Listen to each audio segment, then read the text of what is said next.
Hey, what's going on, everyone? Welcome back. My name's Will and this is the With Me YouTube channel. You already know I gotta hit you with a quick sales pitch. Like, comment, subscribe. It's totally free for you guys to subscribe. It really just helps me out by pleasing the whole YouTube algorithm, and all it does is send you a quick little notification whenever I'm posting some new content out there. So if you like automotive content like this, you like build videos, think about hitting that subscribe button down below. If not, at the end of this video, if you liked it, just hit that like button. Both are really appreciated. So today, we're gonna be talking about my 2024 Lexus GX 550. I love this thing, and I figured I'd just go ahead and do like a day in the life as an owner with one of these. I wanna preface this right off the bat. I'm not an off-roader. This thing does not get off-roaded. It's an absolute pavement princess. It's my wife's daily driver. It's kind of turned into like my daily driver as well when my wife's not using it. So this is gonna be just from that perspective as an absolute pavement princess, family hauler, daily driver. So yeah, it's just gonna be like a day in the life type of video. I gotta go and run some errands and do some BS around the hood. So yeah, it's absolutely filthy right now. It needs fuel. So those are a few things we're gonna do today. So yeah, I'm gonna turn you guys around and show you my GX. Here it is, like I said, 2024 GX 550. We've done a few things to it already. It's on the Westcott Designs lift kit. It's on some 22-inch Vossens and some Nitto Recon Grapplers 35. So looks really sick. Few people hate it because they're haters, but I absolutely love it, and I think it's an absolute awesome daily driver. And like I mentioned, this is my wife's primary vehicle. She absolutely loved it, or loves it. It actually replaced her Maserati Grecale, which I absolutely hated. But yeah, I think this was a much needed upgrade to the fleet. And like I said, and as you can see, it's absolutely filthy right now because this thing gets used on a daily basis. So we're gonna go ahead, hit up the car wash, get it cleaned. It's empty on fuel, so you're gonna see my biggest complaint, which is the fuel capacity on this thing. But I'm getting ahead of myself. Let's go ahead and get over to the gas station, head over to the car wash. Then I need to go pick up some groceries, so you'll see storage and interior space, and anything else that I might come across along the way. I'll fill you guys in, but it's just going to be kind of like a daily ownership perspective of this thing. So let's go ahead and get all of this shit out of the way. All right, so we are super low on fuel, as you can see, so let's cruise on over to the gas station, fill this thing up, and you can see exactly how much fuel capacity this thing has, and then we can also check out the range as well. All right, so let's check it out. $70, 17 gallons with 93. So pretty small tank, if I do say so myself, because as you saw, that thing was more or less empty. So let's jump up inside and see how much range we actually get.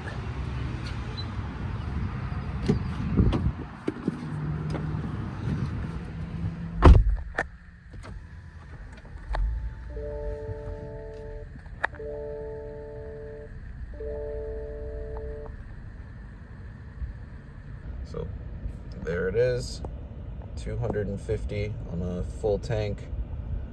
Honestly, pretty pathetic. So now we're on the highway, obviously just doing some highway speed driving. And like I've mentioned, this thing, for being so big, it really does have some really good pickup. It drives super smooth.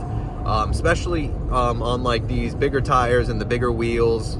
Some people were talking smack saying, oh, ride quality is compromised now. No, it's not. No at all. It still feels absolutely great. It's really solid.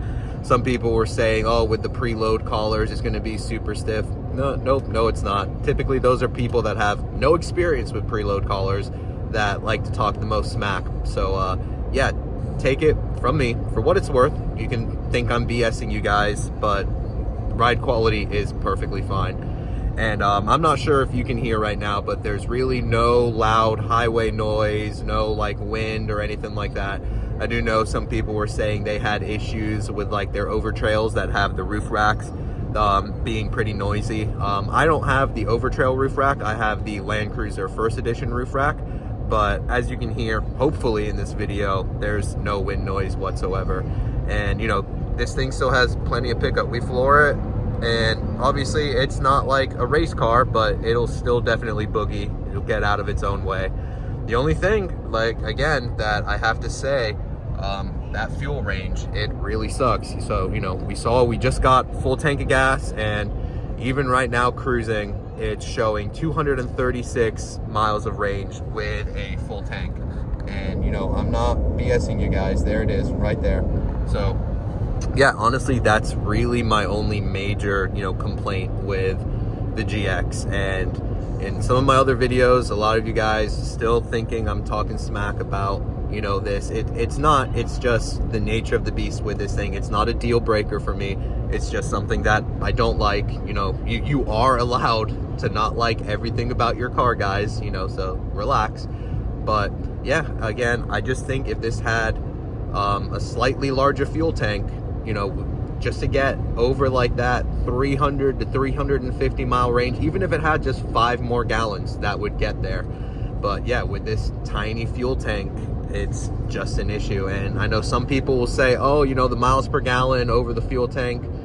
You know, miles per gallon, yeah, I understand it's not the greatest as well, but again, it's to be expected. You're putting like, you know, like a pretty like stout V6 twin turbo engine in this. You know, obviously you would think like fuel economy would be better than a V8, but you know, it is what it is. If you didn't really think that this V6 was going to be putting out great miles per gallon, maybe you should have just given us slightly larger fuel tank. But the aftermarket is going to take care of that. There's already a company that's working on it. So yeah, I think I might be crossing that bridge here pretty soon when those become available. But yeah, just wanted to check in with you guys and give you a little bit more of my 2 cents on just some highway driving and, you know, overall driving experience with the GX. And again, I just want to reiterate, I do not off-road this thing. I live in South Florida. There's no off-roading here.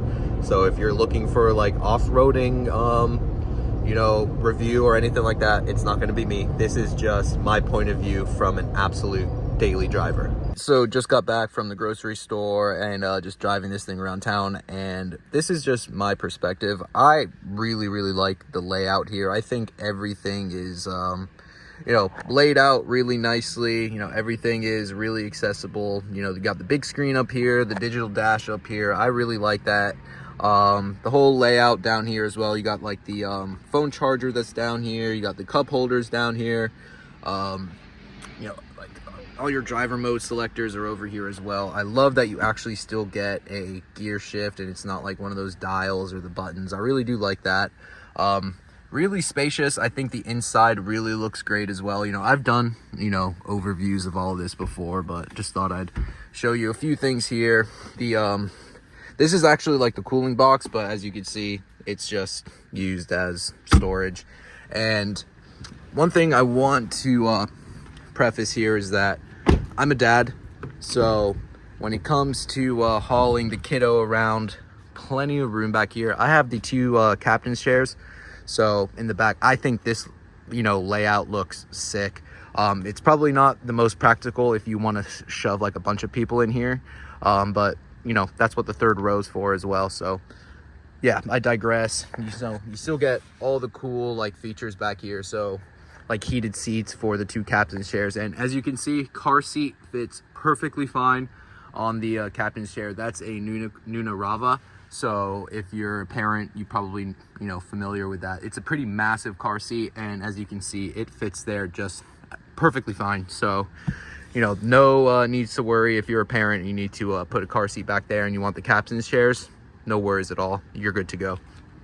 And in the rear, like I said, we just went and picked up some groceries. So let me go ahead and show you the rear cargo space back here with the 3rd row folded down. We got 7 cases of water back here. So as you can see, that fits perfectly fine back here. Then I got my folded up stroller, a portable potty, as well as a scooter that like my daughter likes to play around with. So as you can see, more than enough storage space back here. So let me go ahead and clear all of this out, and I'll fold the seats up, and then you can see the actual like lack of storage space once the seats are folded. But with the seats folded down, and if you're looking at like a an overtrail that doesn't have the third row seating, as you can see, plenty space for storage back here. All right, so with everything out of the way now, just wanted to go ahead and show you that with everything empty, plenty of room for activity. So let's go ahead and pop these seats up now.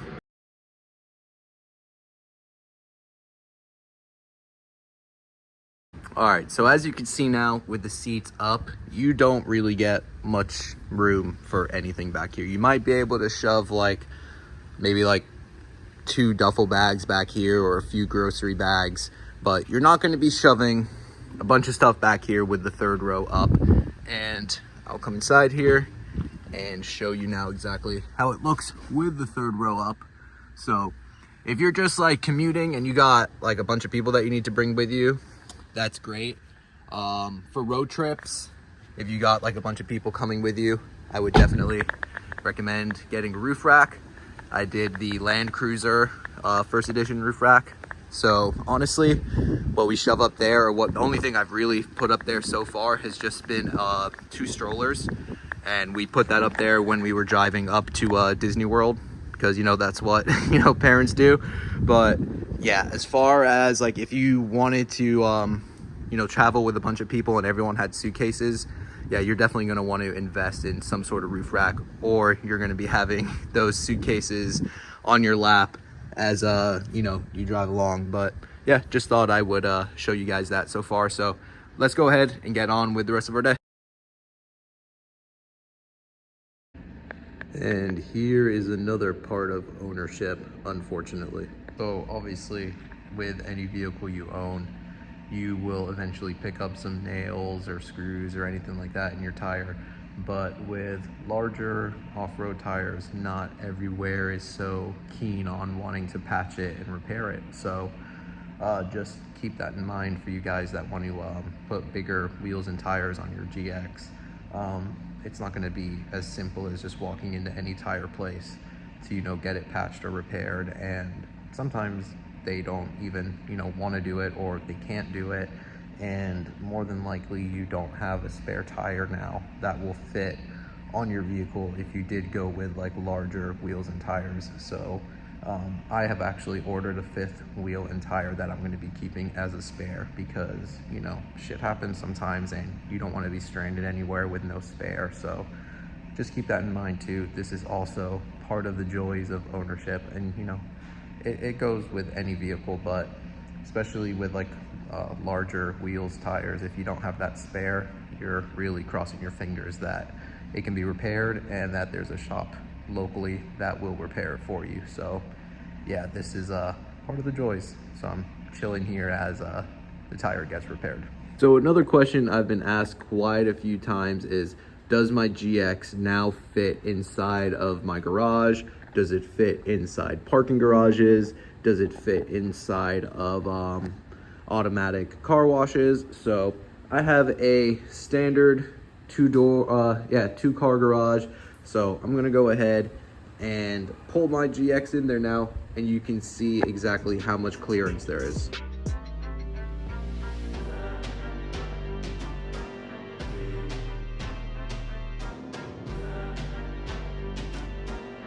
So yeah, the answer is yes, it fits. All right, so we have the level right here on just the regular roof line, and then I'll also show you the height with the roof rack as well. So with it just on the roof, so if you're curious and you don't have a roof rack, how much clearance you have, we're sitting at just under, let me go straight as possible here, just under 76 inches.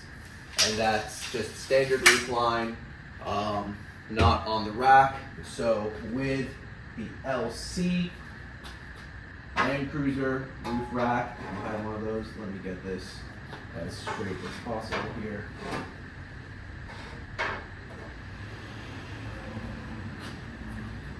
Okay, So from that height, should only be a few more inches, obviously.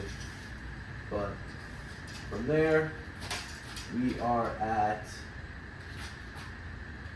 just under 81 inches. So if you have the over trail roof rack, it's going to be sitting a little bit higher than this one because the LC roof rack is definitely more low profile than that. And just for argument's sake, I will take a measurement of how high my garage door or garage opening header is, which is the highest point, and that is right at 83 inches in height.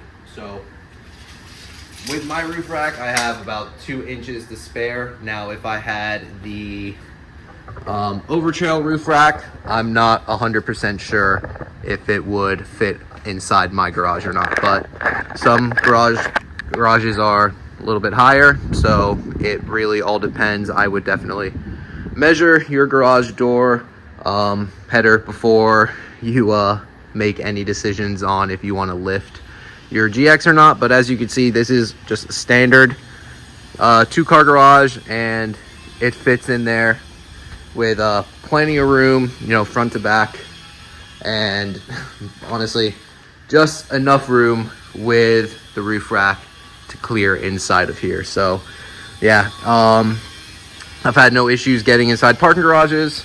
I've driven this thing plenty of times through self-service car washes or automated car washes. So yeah, that's that answers that question, and I apologize for the person who's cutting tiles right now. All right guys, so that's gonna do it for this one. I hope you found this video enjoyable, maybe a little bit educational or informative if you're looking to get a GX 550 as like your daily driver, or your wife wants to get one of these things and you're a family guy and you know you got kids to haul around with and all of that. So hopefully this video was helpful to you guys out there, and for all the people that are going to give me shit for owning an off-road rig that I don't off-road, I don't care, pound sand. I really like this thing. My wife really likes this thing. Happy wife, happy life. So yeah, I mean, I'm like a majority of owners out there. We're gonna have these things and we're not gonna off-road them. So if you're like a hardcore off-road person, I'm sorry, I can't really give you much insight on, you know, that whole realm with the GX 550. But as a person that drives it on the street all the time and uses it as a pavement princess and mall crawler, A+ rating in that regard. So yeah guys, like I said, my name is Will. This is the With Me YouTube channel. If you liked the video, go hit that like button, and I'll see you all in the next one. Later everybody.